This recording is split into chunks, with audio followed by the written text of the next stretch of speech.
Y peleando con la segunda pantalla.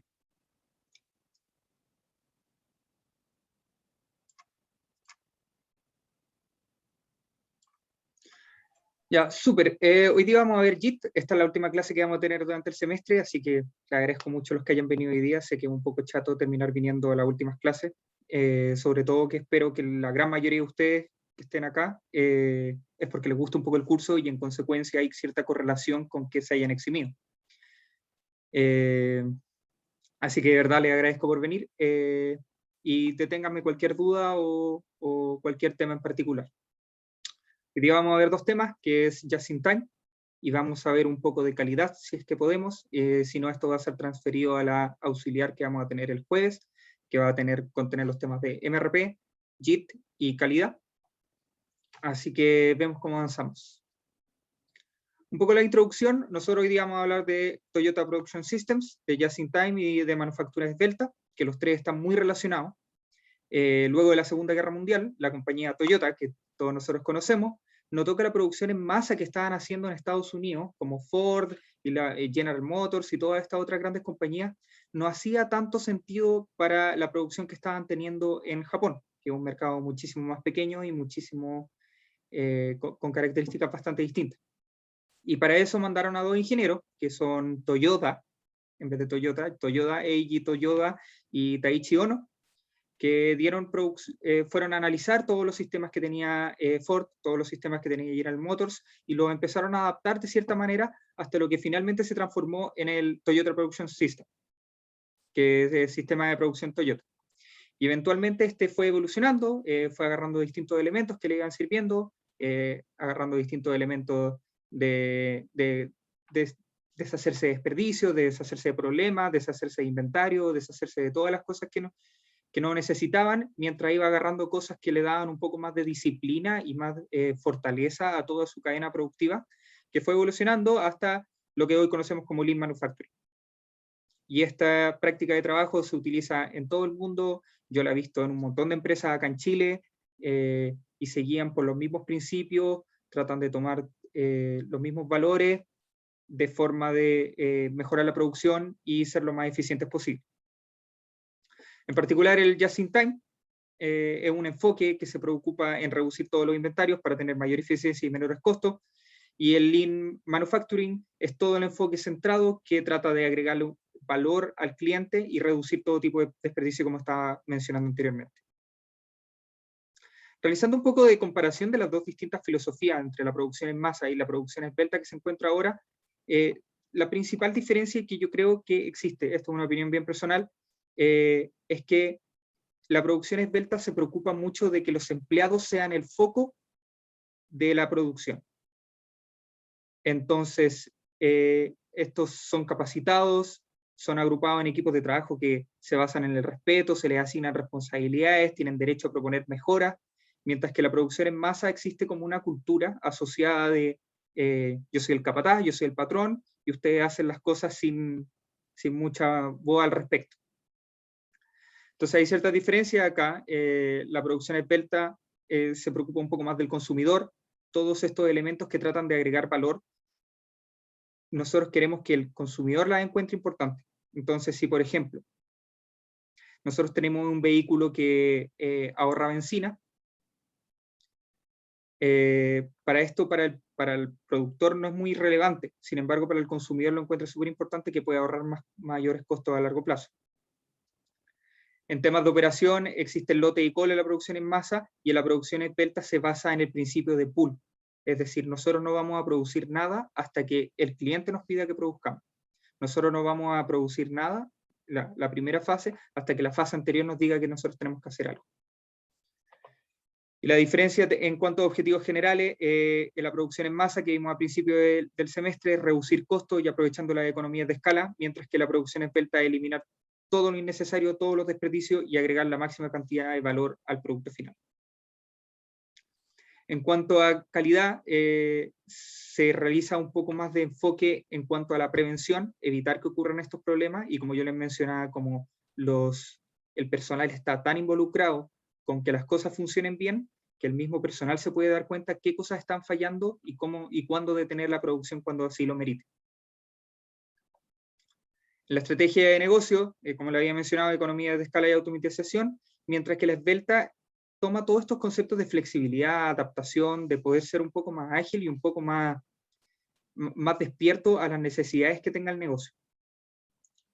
Y finalmente, las mejoras, como les había mencionado, que yo encuentro que la mayor diferencia que se encuentra, que la mejora proviene de arriba hacia abajo. El capataz dice qué hacer y todo el resto lo hace, mientras que la mejora en la producción esbelta, la mejora continua viene a través de los trabajadores. Los trabajadores dicen, como yo conozco la operación, yo sé que este producto es malo, este químico podría hacerle mal a la máquina no tiene que producir tantas horas seguidas, etcétera, etcétera, etcétera. Y yo, como trabajador, puedo levantar estas inquietudes a mi jefe, a los gerentes o a quien sea, de forma de que ellos me ayuden a que la operación continúe.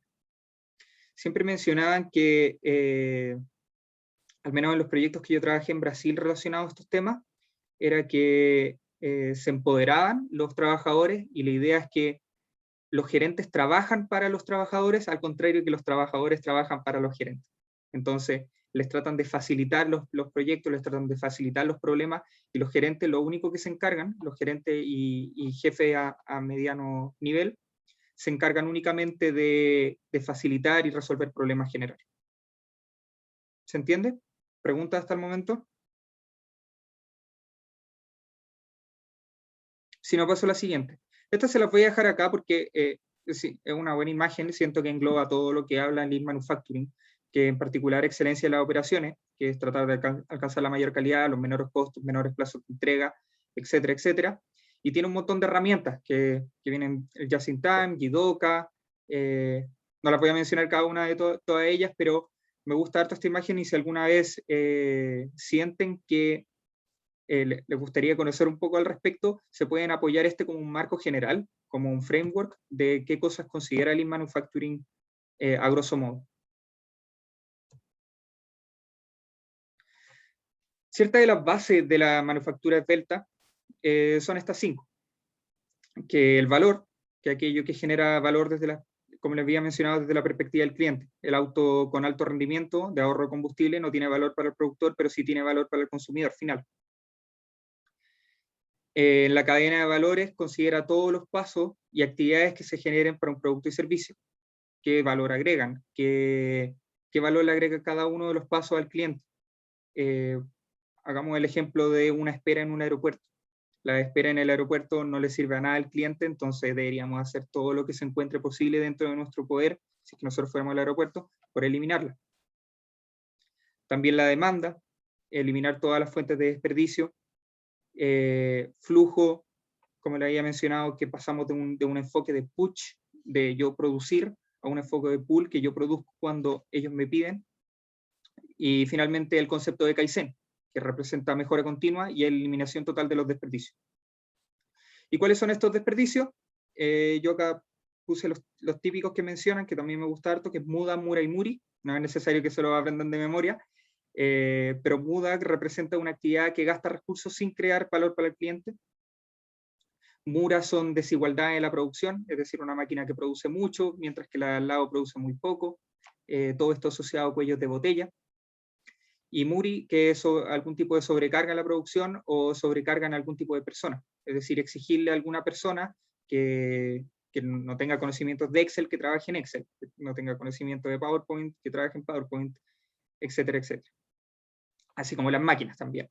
No le voy a pedir a una máquina papelera que me produzca calcetines, obviamente. Y nosotros vamos a definir desperdicio como cualquier cosa que no sea la cantidad mínima de equipo, materiales, piezas y obreros absolutamente esenciales para la producción. Y acá tenemos un par de ejemplos de desperdicio de sobreproducción, que es la terminación de algunos productos finales antes de que estos sean requeridos por el proceso siguiente. Desperdicios por tiempos de espera, que son recursos, personas o materiales, esperando para realizar una actividad. Desperdicio asociado a transporte, que el tiempo invertido a transportar no nos sirve, no nos agrega valor en ninguna parte que estemos moviendo producto de un lado a otro. Desperdicio de inventario son acumulación de cualquier tipo de materia prima, producto en curso o producto terminado. Desperdicio del procesamiento, que es realizar procesos adicionales de los cuales no deberíamos estar haciendo, como retrabajo, inspecciones, etc. Si se dan cuenta, las inspecciones, a mí como consumidor final, no me afecta en nada en cuanto al valor que yo encuentro en algún celular o en algún producto terminado. Desperdicio de movimiento es que este difiere un poco del de transporte, que es que se tengan que realizar algunas actividades de movimiento que no sean necesarias para la operación. Por ejemplo, si un obrero necesita utilizar unas tijeras para cortar el papel, no es necesario que él vaya a su oficina y busque las tijeras, sino que las tijeras podrían encontrarse dentro de la misma sala de trabajo donde trabaja usualmente. Y finalmente, el desperdicio de los defectos de los productos, que es que los productos no tengan las especificaciones técnicas requeridas. Sí, Matías, perdón. Disculpa, es que tengo una duda, por ejemplo, con desperdicios de sobreproducción.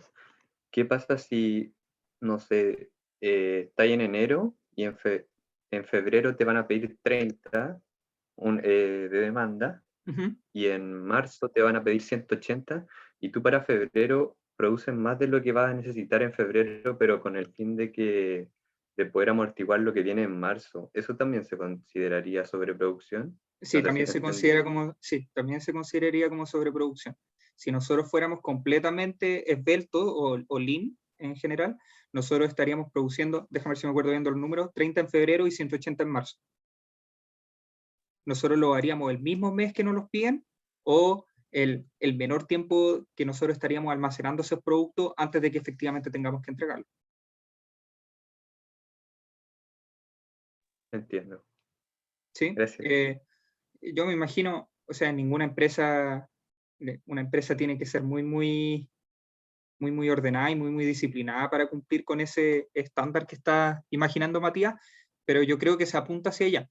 Se apunta a que nuestras predicciones de demanda sean lo más precisas posibles. Si tú tienes asegurada, por ejemplo, que en febrero y marzo vas a vender esas cantidades específicas, tú te puedes asegurar la producción de tal manera que tú produzcas solo en febrero y marzo esas cantidades específicas.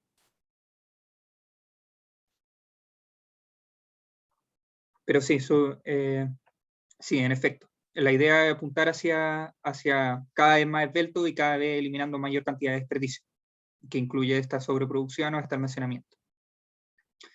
Y hay un concepto que aparece aquí al final que se llama Pokayoke, que, no me acuerdo la traducción literal, pero es básicamente a prueba de bobos.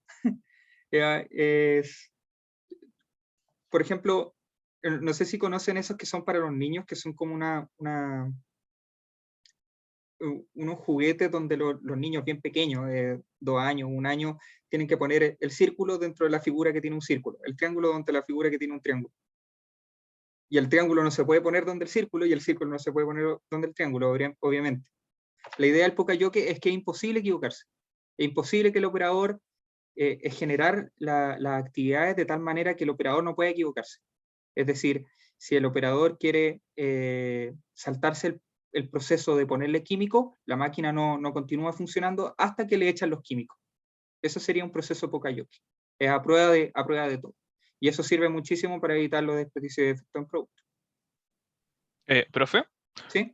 ¿Y esto en qué se podría observar? Porque claro, me pasa un poco lo mismo que Matías, que entre esos saltos como de demanda, siento que es súper complejo tener una cadena que sea capaz como de amortiguar esas varianzas. ¿Hay alguna, quizás empresas como ejemplo que nos pueda dar? Me imagino que alguna que tenga como una demanda igual estable a lo largo del año y que no tenga mayores saltos, como que podrían lograr como Mira, es que disminuir esbelta, todo esto. completamente esbelta, yo no conozco ninguna, pero todas apuntan hacia allá. O ciertas líneas productivas, que esta línea productiva en particular, suponte SMPC Softies, la línea productiva no cuando estás produciendo, uno produce los jumbos gigantescos, que son estos papeles de los cuales se hace el resto de los productos, pero el siguiente paso, que se llama empaquetado, funciona muy bien de manera lean. Es decir, ellos saben exactamente cuánto les piden del siguiente paso, que es el paso de venta, y ellos toman los productos de tal manera de que solo se encuentren listos cuando los necesiten.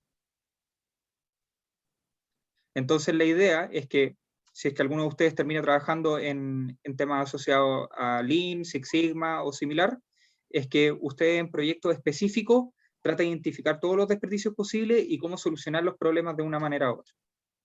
Como bien mencionaba Martín, los que estuvieron ayer, el óptimo es enemigo de lo bueno, y la idea es siempre ir mejorando un poquitito más, y por eso se le llama mejora continua a todo este proceso. Es decir, hoy día quitemos un día de desperdicio, mañana quitemos 2 días de desperdicio, y etcétera, etcétera, etcétera. No sé si está un poco más tangible los conceptos. Sí, la verdad es que sí. Súper. ¿Alguien más aprovechando?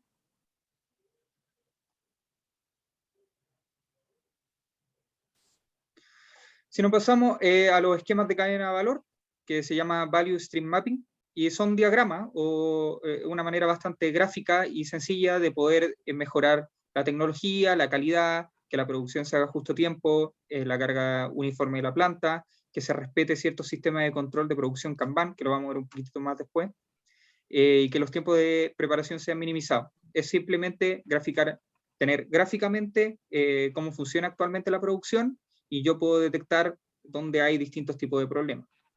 Y un poco de la idea de todo esto asociado a Kaizen y a Lean Management está que dejamos de un poco de trabajar como especialidad departamental, como aparece acá a la derecha, que tenemos el departamento de la sierra, el departamento de la esmeriladora, el departamento de los tornos y el departamento de la prensa, y pasamos a tener equipos de trabajo, en donde tenemos un equipo de trabajo que es la sierra, el torno, esmeriladora 1, sierra, torno, esmeriladora A, y después cada uno se mueve a distintos grupos de torno y prensa.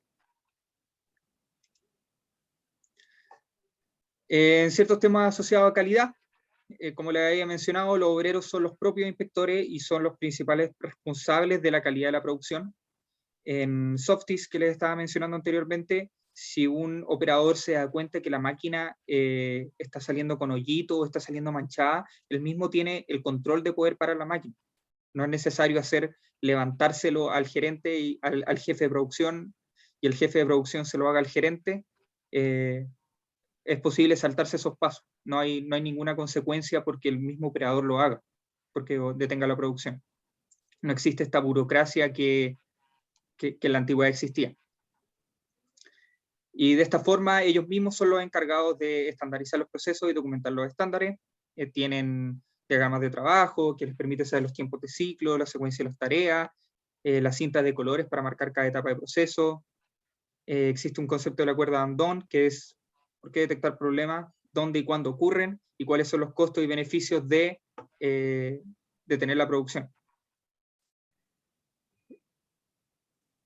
Ahí un poco más de JIT, que estábamos hablando, representa la producción justo a tiempo, producir lo que se necesita, cuando se necesita y nada más, que se aplica a la manufactura un poco más repetitiva, como Softy es un ejemplo perfecto, lamento que lo esté utilizando tanto, y la idea es minimizar el tiempo y la cantidad a transferir.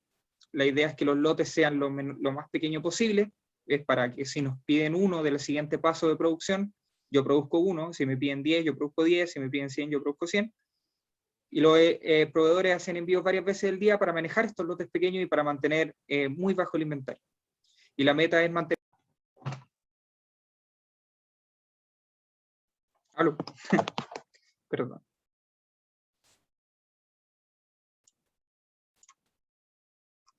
No, fue mi internet.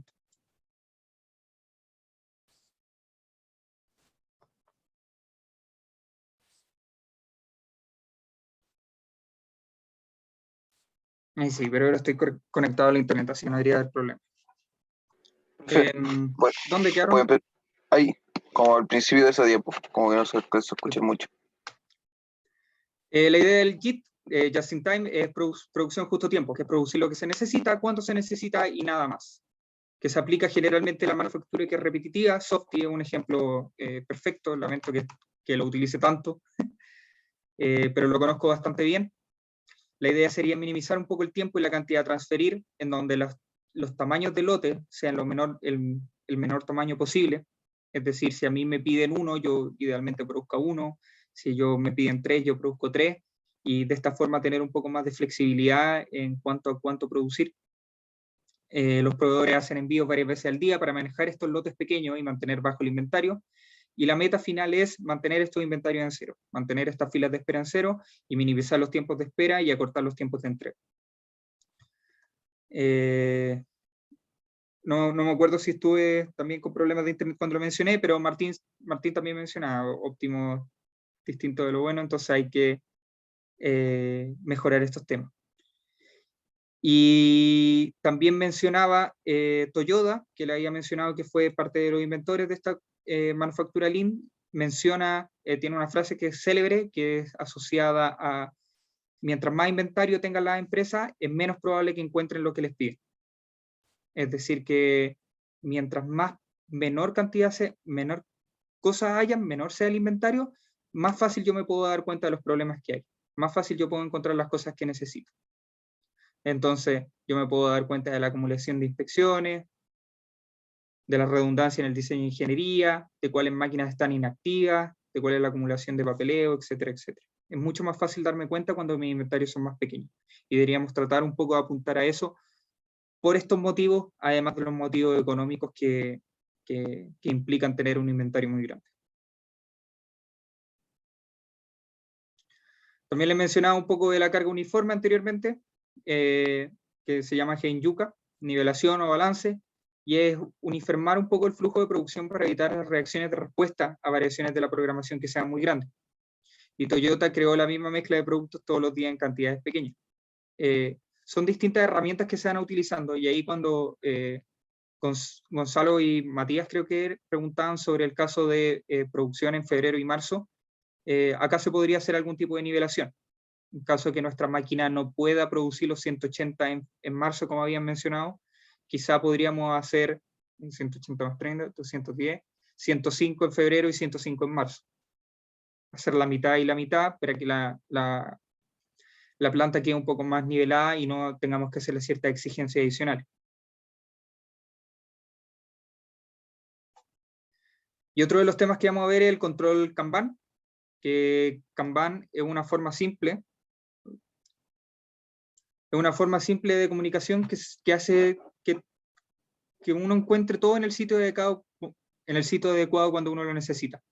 En la mayoría de los casos son tarjetitas bien pequeñas, en donde se escribe toda la información sobre qué piezas se necesitan, cuándo se necesitan y de qué manera se necesitan. Esto es toda la base del pool. Como yo tengo estas tarjetas, el paso que está anterior en la producción a mi etapa, él va a saber exactamente cuánto tiene que producir y qué le están pidiendo exactamente. Entonces acá tenemos un ejemplo que le pide el almacenamiento de izquierda a derecha. La línea de ensamble pide almacenamiento de las piezas A y B, y a medida que las piezas se van acabando, ellos generan una tarjeta que es Kanban de retiro para pedir que el centro de maquinado les consiga más de estas piezas de inventario. Y a medida que se van acabando este almacenamiento, este inventario de piezas A y B, aparece una ficha de producción para que el centro de maquinado empiece a producir las piezas que necesita. El Kanban sirve, su foco clave es proveer información sobre la adquisición y transporte de materiales, dar información sobre cómo está funcionando la producción actualmente, y, como habíamos mencionado, que es tema bien importante, prevenir un poco la sobreproducción y el transporte excesivo. Entonces, hay varias maneras de cómo se ven los sistemas de control de producción Kanban, que están los cuadros Kanban, los sistemas de contenedores, y hay uno que yo encuentro bien simpático, que son unas pelotas de golf de colores, que uno las deja en unos cestos transparentes. Entonces, a medida dependiendo de la cantidad de pelotitas de colores que hayan, es cuánto de producto se necesita de la cadena anterior del proceso. ¿Dudas hasta el momento?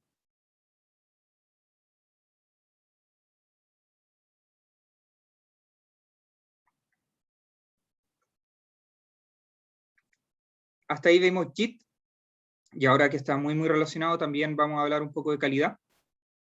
Y si ustedes piensan que la calidad, hay un montón de definiciones, a mí me gusta mucho la de la Sociedad Americana de la Calidad, que son la totalidad de rasgos y características que satisfacen las necesidades sin deficiencia. Sin embargo, ustedes pueden encontrar un montón de otras definiciones que también pueden hacer sentido. También hace mucho sentido la idoneidad de uso, es decir, que satisface las necesidades finales del cliente que se necesita.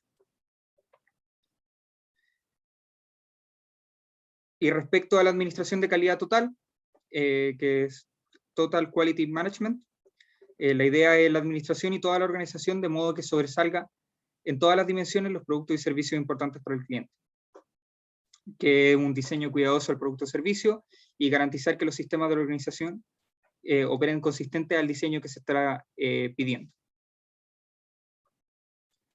Un poco de historia, muy, muy breve. Originalmente lo único que se hacía era únicamente inspección. A principios del siglo la calidad fue sinónima de la inspección. En la década de los 40 tomó una connotación un poco más estadística, de tomar un poco más de datos y detectar qué cosas estaban fallando. Hacia los años 70 se extendió para todas las áreas de la producción y empezó a aparecer esto control de la calidad total, Total Quality Management. Y hoy en día se utiliza el significado de calidad como cero defectos, mejora continua, enfoque en cliente, que todo salga lo mejor posible y que no hayan problemas dentro de la misma operación. Algunas dimensiones que generalmente son importantes en la calidad, si ustedes piensan en un celular o en papel higiénico, lo que sea, a ustedes les gustaría que tenga un buen desempeño, que sus características sean apropiadas, que dure mucho tiempo, que sea confiable, que el servicio sea bueno, que la estética tenga sentido y que la calidad percibida yo como cliente final sea bastante buena. Y hay ciertos costos asociados. Hay costos de evaluación, costos de prevención, costos de falla interna y costos de falla por motivos externos. En donde hay unos ejemplos acá, los costos de evaluación corresponden a las inspecciones y pruebas. Los costos de prevención son capacitación, rediseño, mejorar los equipos. Los costos de falla interna son todos los que están asociados a los desperdicios que hablamos anteriormente, a todos los retrabajos que se tengan que realizar o a todas las reparaciones que se tengan que hacer finalmente que el producto haya sido entregado. Y costos por falla externa, pueden haber quejas, garantías, pérdida de clientes, la marca, etcétera, etcétera, etcétera. Y no sé si me pueden ayudar rápidamente con este ejercicio, que es detectar los costos de distintos costos de evaluación, prevención, falla interna y falla externa que pueden encontrarse dentro de un restaurante. ¿Podría ser de evaluación como cuando el mesero te dice estuvo todo bien? Sí, no lo veo un costo grande, pero lo veo un costo de la persona que está utilizando HH para hacer esta evaluación. ¿Alguno de prevención? Profe, ¿Sí? ¿podría volver un segundo a la diapositiva anterior como para tenerla más o menos como quiera cada cosa? Gracias. De nuevo, en evaluación es todo lo que es inspección, prueba, mirar lo que está pasando. Generalmente hay un análisis visual que es bien importante. Los costos de prevención es para evitar que las cosas salgan mal. Entonces, cuando hagamos el ejercicio del mesero o del restaurante en general, no solo piensen en el mesero, piensen en qué cosas están pasando dentro de la cocina y qué elementos se están tomando para que no hayan problemas finalmente al entregarle la comida a los clientes. Quizás tener un buen como chef o un jefe de cocina como que se encargue o tenga cierta calidad los platos. Entonces como reduciendo, no sé, que el arroz le falte sal afuera o cosas del estilo. Claro, pero eso tú lo estás viendo como costo de evaluación o costo de prevención, porque el chef se puede encargar de analizar los platos Prevención. que van a salir, o puede capacitar y puede ser como tu última línea de defensa para que los platos no salgan malos.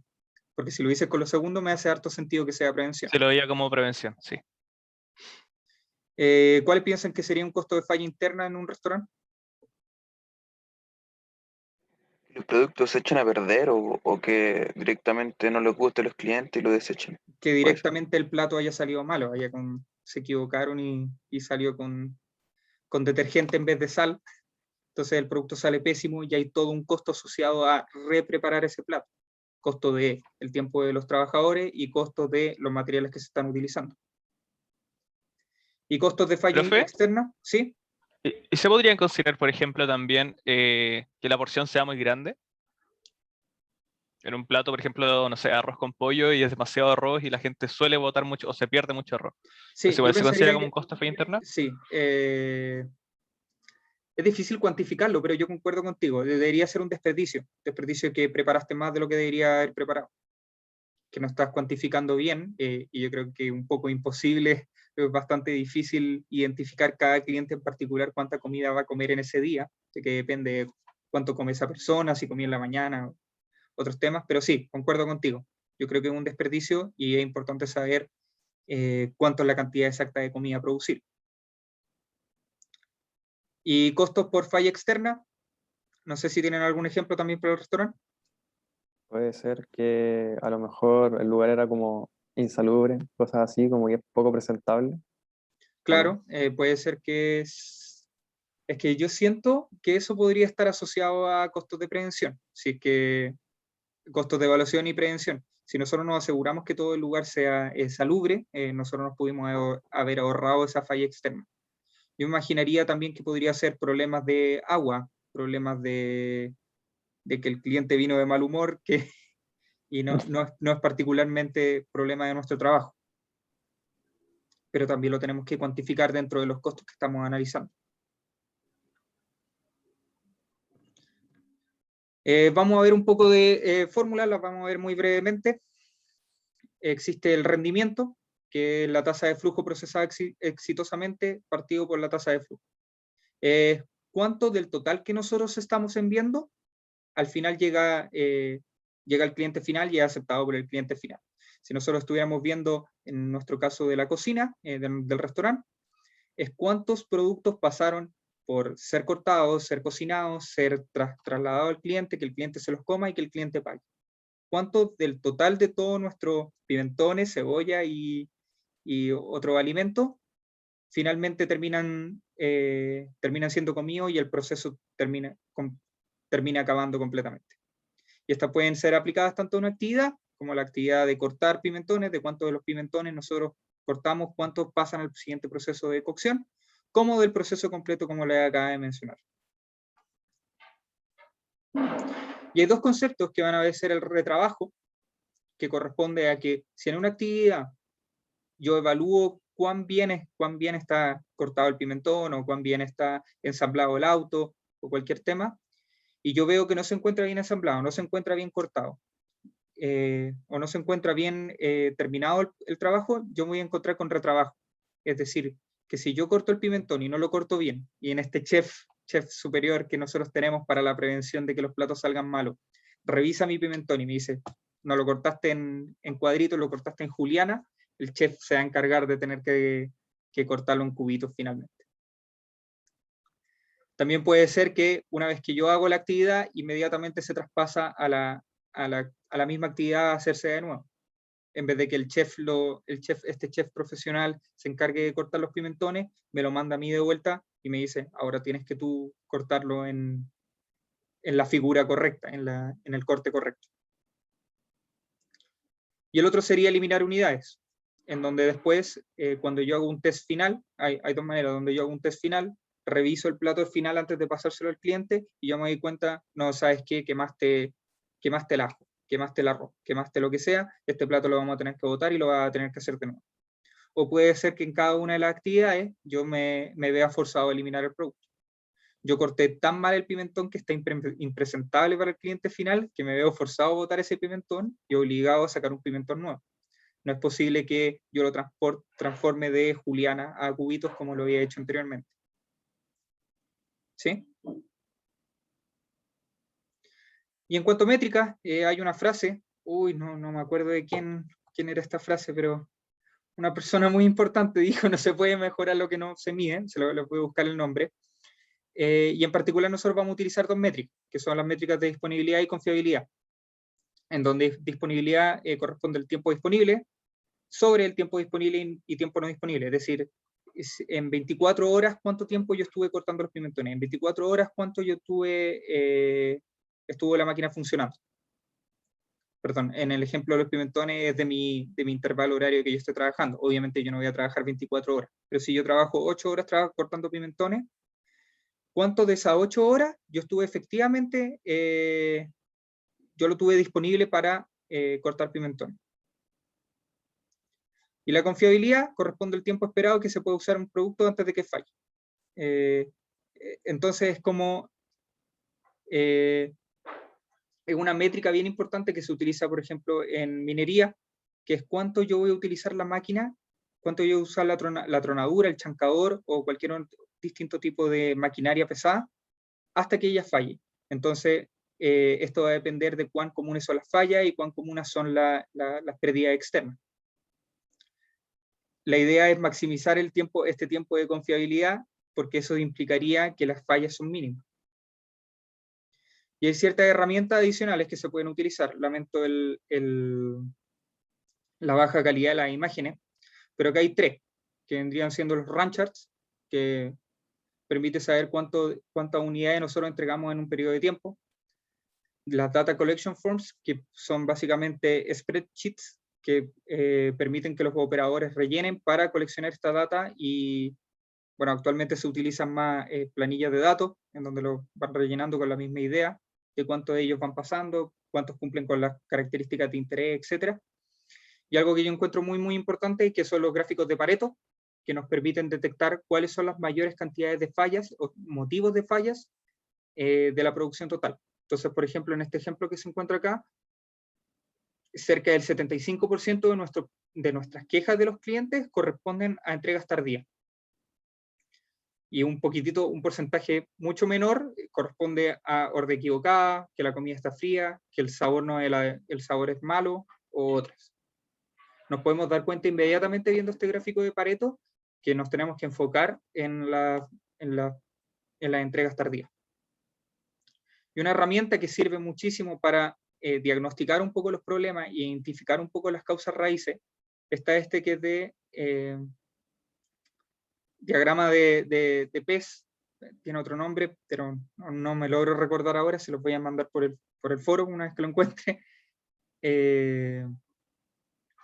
Y la idea es la siguiente, al menos conozco bien cómo funciona este diagrama. La idea es que ustedes escriban cuál es el principal problema que se encuentra acá dentro de, no sé si imagínense un poco, ocupen un poco la imaginación, pero el pez, acá dentro de la boca del pez nosotros escogemos cuál es el problema principal, y a medida que nos vamos parando por las distintas espinas, nosotros vamos encontrando distintos motivos de por qué nuestro problema original ocurrió. Las pizzas llegan tarde los viernes y sábados, y eso pueden ser por motivos de equipamiento o máquinas, por problemas de personas, por problemas de la metodología que nosotros estamos utilizando, o por problemas de materiales. Y ahí nos vamos a parar en cada una de estas aristas, o en cada una de estas espinas, y estas espinas se separan en espinas más chiquititas. Entonces, si nosotros decimos que uno de los problemas puede ser el equipamiento o las máquinas que estamos utilizando, nosotros podemos decir, pero es que tenemos autos que no son muy buenos, que no son muy confiables. O nosotros podemos decir, los hornos son demasiado pequeños. Y ahí empiezan a aparecer distintos aristas. Entonces, nos damos cuenta que los autos son poco fiables, porque los niños que están trabajando traen sus propios autos. ¿Y por qué traen sus propios autos? Porque tienen pagas bajas, porque no tienen dinero para reparar. Nos podemos dar cuenta desde el lado del horno que los hornos los tenemos que utilizar muchísimo, que están poco entrenadas las personas para utilizarlo, que tenemos mal uso del espacio, etcétera, etcétera, etcétera. Y así se va abriendo en cada una de estas aristas los distintos potenciales problemas que nosotros vayamos encontrando, de forma de detectar y eventualmente generar algún tipo de hipótesis a comprobar de por qué está no funcionando mal la operación. Entonces al final yo me voy a dar cuenta, no, sabes que los autos no eran el problema, sino que eran las personas. ¿Y por qué eran las personas? Porque no estaban entrenadas. Y así yo voy generando distintas hipótesis hasta finalmente encontrar qué es lo que estaba causando que finalmente yo entregara pizzas atrasadas los viernes y los sábados. ¿Dudas del diagrama de Ichikawa? Me acordé. Una duda, en las flechas chiquititas, ¿tiene algún sentido de por qué apuntan a un lado o al otro? Sí, ¿O... sí. Imagina que la flecha se llama de espinas de pez. Entonces imagina que cada una de las flechas rojas grandes son motivos principales, motivos grandes. Las flechas Claro. negras que apuntan a las flechas rojas son submotivos. Y las flechas que apuntan a las subflechas son subflechas. ¿Por qué el conductor se perdió? Porque le dieron información equivocada. ¿Y por qué le dieron información equivocada? Porque fue apurado. ¿Y por qué fue apurado? Porque recibió poco entrenamiento. Ah, ya es como recursivo. Sí. esto. Va, Sí. ya. Entonces la idea es que nosotros, Mm. esto se hace obviamente si ustedes trabajan en algún tipo de proyecto de Six Sigma o de mejora de proceso, ustedes esto lo van a tener que hacer ustedes y pensando y un poco subjetivo qué cosas se pueden hacer y qué cosas ustedes detectan que hay problemas dentro de la misma operación. ¿Quedó claro el diagrama de Chikawa? Qué bueno que me acordé del nombre. Ahora sí, ahora lo entiendo bien. Súper, hay otros que estos son los diagramas de flujo de oportunidad y la idea es generar distintos pasos, graficar completamente la operación con algún tipo de diagrama BPMN y graficar los distintos pasos que se realizan de tal forma de detectar dónde se están causando los problemas. Te lo voy a pasar un poquito más rápido. Y hay uno último que me gustaría antes de pasar a temas de asociados Six Sigma, que son las gráficas de control, que se utilizan mucho en Six Sigma, y es que permite detectar irregularidades dentro de la misma operación. Entonces nosotros vamos a tener un upper limit o límite superior y un lower limit, límite inferior, y nosotros vamos a encontrar como alguna cierta característica del producto varía alrededor del tiempo. Y estos gráficos, estos límites que nosotros estamos generando son límites de especificación del producto. Y si en algún momento la operación se sale de esto del límite, salta una alerta que nosotros deberíamos mejorar la operación de tal forma que esto no pase. Y utilizamos las distintas herramientas, como Ichikawa o diagramas de valor para detectar por qué ocurrió este problema.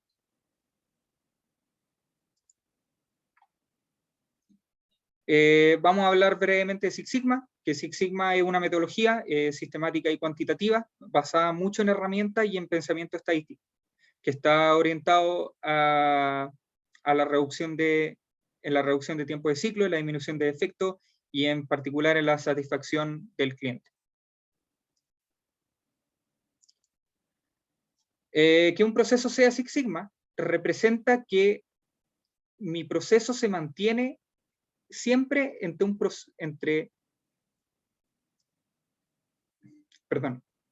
se mantiene en una distancia 6 veces de la desviación estándar entre la media del proceso y los límites de especificación. Es decir, mi proceso no varía fuera de los límites de especificación, a menos que sean 3,4 oportunidades de defecto por cada millón de unidades producidas. ¿Estuvo confuso eso? Me dicen si lo entendieron. Si no, doy un par de ejemplos un poco más gráficos. ¿Lo puede repetir, profe, por favor? Hay una distancia de 6 veces entre la desviación estándar, entre la media del proceso y los límites de especificación.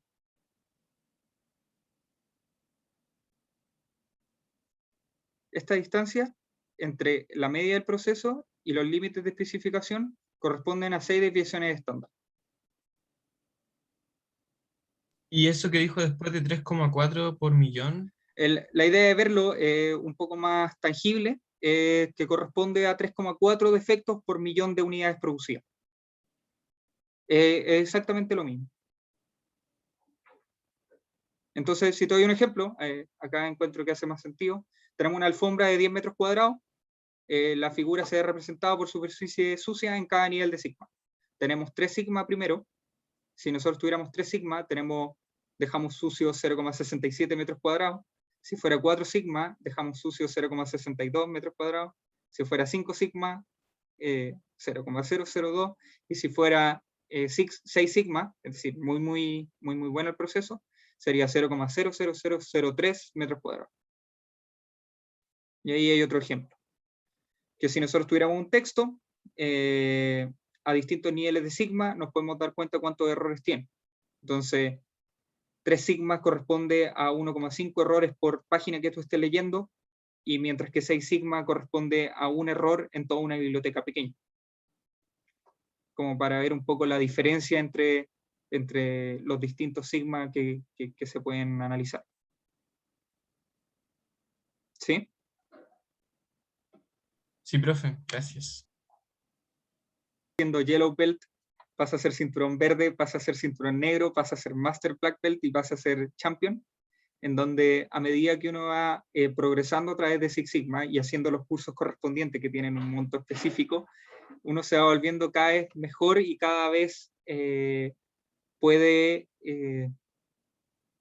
tomar proyectos de mayor envergadura.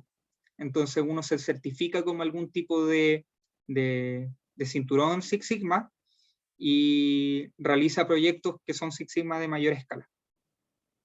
Entonces es una opinión personal, pero tómenlo con un granito de sal. Sin embargo, lo que yo encuentro súper interesante del Six Sigma es cómo ellos tienen un enfoque que es de definir, medir, analizar y mejorar y controlar para cómo abordar los problemas. En donde en la etapa de definir, ellos identifican los clientes, ellos identifican cuáles son los objetivos, cuál es el alcance, cuáles son los recursos que van a utilizar, cuál es el equipo asignado y cuál es el programa preliminar. Luego la medición, se realizan distintos tipos de encuestas, de entrevistas, se analizan datos, se recolectan todos estos datos de calidad, costo y velocidad para comparar la situación actual con las mejoras que eventualmente se van a realizar. En la etapa de análisis también se utilizan estos inputs que se recibieron de la etapa de medición para detectar cuáles son las causas más probables de los defectos. Y podemos analizar cuál es la estabilidad, cuál es la capacidad del proceso y si es que se está o no produciendo dentro de las especificaciones que habíamos mencionado. Después en las mejoras, nosotros hacemos como un brainstorming, hacemos como una lluvia de ideas para identificar cuáles son los mejores medios para eliminar los defectos. Y vemos si es que estos cambios son los necesarios y son los apropiados para mejorar los defectos. Y finalmente en la etapa de control, nosotros vemos cómo hacer que estas mejoras se conserven en el tiempo. Y si es que estas mejoras efectivamente funcionaron. Nosotros necesitamos ver si es que una vez que la producción nosotros la mejoramos con X o Y herramienta, si es que esta efectivamente termina siendo mejor que al principio de cuando comenzó el proyecto.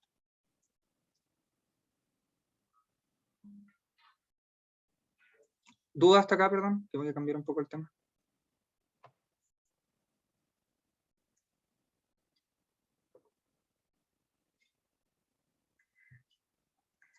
Incluso aprovechando. Déjame ver si lo tengo.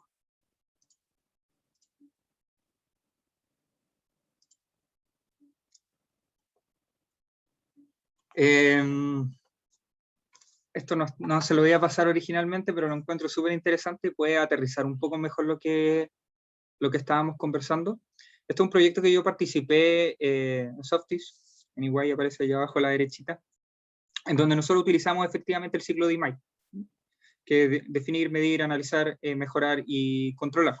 Entonces les voy a dar un ejemplo de cómo funciona. En particular en la fase de definir, nosotros detectamos que, dada la fecha en la que estábamos, nosotros nos delimitamos por un espacio de análisis desde marzo a septiembre del año 2019. Este proyecto se hizo en octubre de 2019.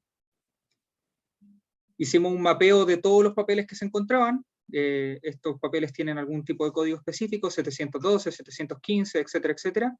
Y nosotros encontramos, cuando preguntamos, distintos problemas. Problemas asociados al papel 733, problemas de velocidad en el 753 y problemas de... bueno, y que era importante analizar el 715 porque era el producto que más realizaban. Era una toalla Elite muy estándar que todos utilizamos. Y nosotros en particular nos enfocamos desde calidad y velocidad. En temas asociados a medición, nosotros entrevistamos a las distintas personas y vimos los distintos motivos de rechazo. Nosotros armamos un Power BI que son estas herramientas de visualización que son bien interesantes. Y si ustedes se pueden dar cuenta, en este gráfico que se encuentra acá, que el papel 733 dice ahí, y el papel 753 son los papeles que tienen menores eficiencias. Mientras el resto tenía una eficiencia que rondaba los 83, 85%, estos tenían 77 y 68%. Es decir, habían ciertos problemas que se encontraban de fondo en la compañía y que ellos no sabían detectar muy bien por qué el SKU 1 funcionaba peor que el SKU 2. Y utilizamos los gráficos de Pareto.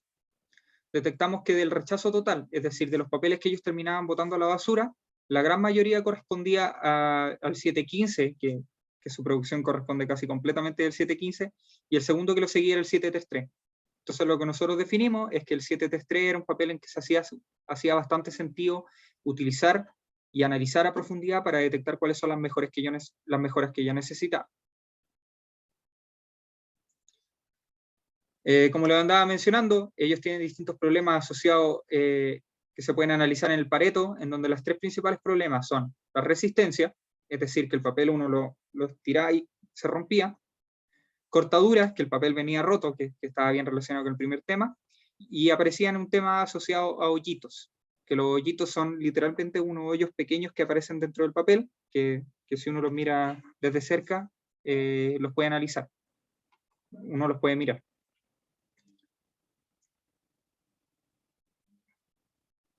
Y lo que terminamos haciendo fue similar al análisis de Ichikawa, en donde analizamos los tres motivos por qué podría tener problema el papel 733. Que la resistencia se encontraba fuera de norma, que hubiera un exceso de cortadura y por qué habría unos microhoyitos, con ciertas especificaciones asociadas al papel en particular. La blancura tenía que corresponder a un tema específico, el gramaje, es decir, cuán pesado era el papel, también tenía que tener un tema específico, necesitaba tener límites de resistencia longitudinal y resistencia transversal, con una receta específica que siempre se había utilizado. ¿Por qué se utilizaba esta receta? Porque así siempre se había hecho. Y dentro de los tres motivos, nosotros analizamos cada uno de ellos por separado. ¿Por qué la resistencia podría encontrarse fuera de norma? Por el gramaje, por la receta, por el proceso de refinación o por el almidón que estén utilizando. Y analizamos cada uno de estos temas por separado. Y nos dimos cuenta que para ciertos gramajes específicos, la resistencia se encontraba mucho más baja que el usual. Y, déjame mostrarles, en este gráfico, que es un control chart, nosotros detectamos que cada vez que ellos utilizaban una fibra larga menor a un 5%, ellos tenían muchos problemas de resistencia baja y muchos problemas que se encontraban fuera de la norma. Y así nosotros fuimos analizando cada uno de los temas en particulares, cómo la velocidad influye dentro de los problemas, por ejemplo, con la cantidad de microhitos asociada a la velocidad que se encontraba funcionando la máquina. Si se dan cuenta, si la máquina funciona a velocidades menor a 1800, que es la especificación de la máquina funciona bien. Pero si la máquina supera este límite de 1800, la cantidad de microhitos, es decir, la cantidad de imperfecciones que tiene el papel, se dispara. Existe una relación entre, nosotros creímos que existe una relación entre mi velocidad y microhitos, y descartamos la causalidad entre ambos factores, debido a la existencia de periodos de altas velocidades y microhitos bajos. La cosa, termino. Generamos distintos tipos de metodología y de soluciones para sus problemas, en donde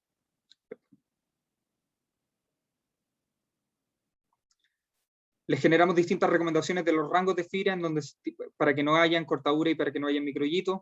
Encontramos los gramajes ideales para el costo-beneficio de gramaje y cortadura.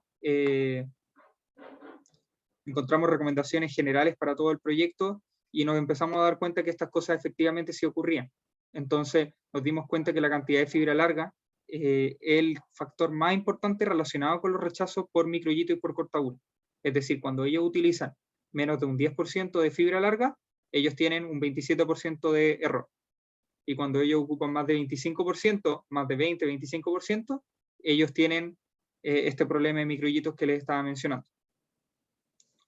Entonces estas son cosas que se ocupan y que son súper interesantes, al menos para Softis le subió la eficiencia de un 70 a un 90%. Entonces eso, encontraba que era un poco más tangible y era un poco más real a solo mostrarles cómo funcionaban los datos. Así que no sé si alguien tiene dudas de esto.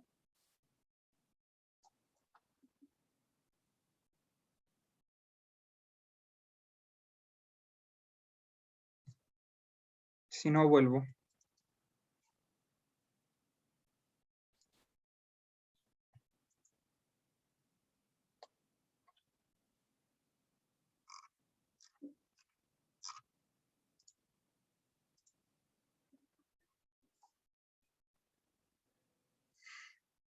Bueno, si no, para ir terminando, vamos a dejar para la clase auxiliar los temas asociados a control estadístico de calidad, ya que alcanzamos a ver esto, pero las conclusiones son que vimos diferentes filosofías de producción, la producción en masa, que la vimos a principio de semestre, y un poco más que vimos al final ahora, la producción Lean, producción esbelta, que enfoca en toda fuente de desperdicio y con mucho énfasis en los obreros y los trabajadores.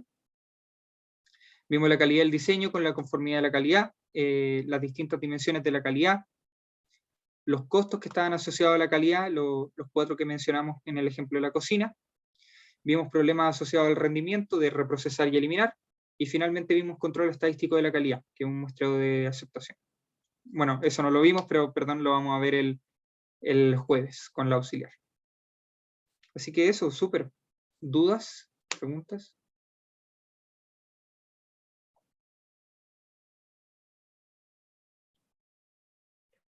Ninguna por mi parte, muchas gracias. Súper. Sí, yo tampoco. Gracias por la clase. Gracias.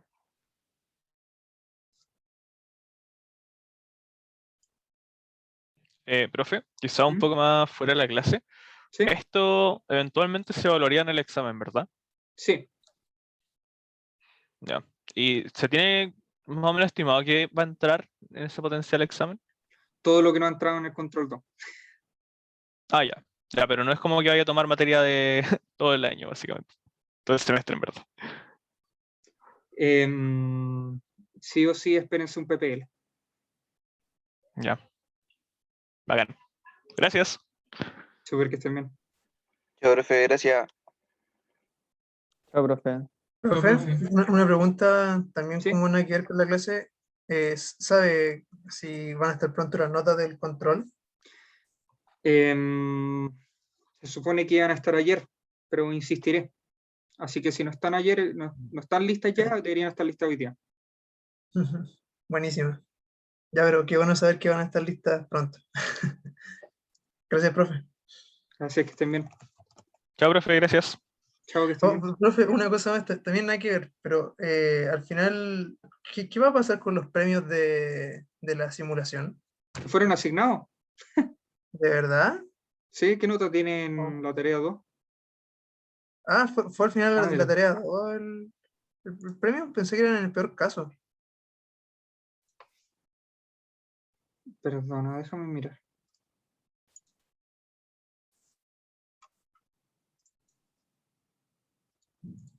Pero la simulación ¿en cuál estaba hablando, perdona? La simulación ya asumía que estaba hablando de la tarea 2. No, profe, pero la última tarea, la tarea 3, fue la simulación de supply chain, si no me equivoco. No Y tuvimos tarea supone 3. que... ¿Qué cosa? Tuvimos caso. Caso 6 fue el caso forestal, ¿no? Tuvimos 2 tareas.